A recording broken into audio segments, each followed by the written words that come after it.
spirit of bayanihan ang kapunta ng masamang panahon. Muscle Up nag-donate ng mahigit 700 relief packs sina Kapuso Primetime King and Queen Dingdong Dantes at Marian Rivera sa GMA Kapuso Foundation. Niripak ang mga yan ni Marian kasama sina Zia, Sixto at ng Dongyan team. Makakalap kami ng ganung kadaming bag para maibigay natin at ma-distribute natin sa mga kababayan natin. Primetime King Dingdong Dantes. Namigay naman ng tulong kasama ang kapwa Navy Reservists na sina Rocco Nasino at Miss Universe Philippines 2021 Beatrice Luigi Gomez. Sa pangunguna ng GMA Kapuso Foundation, nag-abot sila ng relief goods sa mga nasalanta sa Marikina.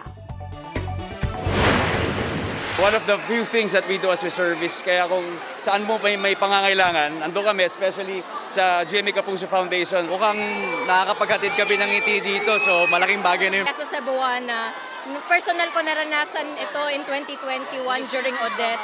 So I know what it feels like. Kapuso, para sa mga maiinit na balita, mag-subscribe sa GMA Integrated News sa YouTube. Sa mga kapuso naman abroad, subaybayan nyo kami sa GMA Pinoy TV at sa www.gmanews.tv.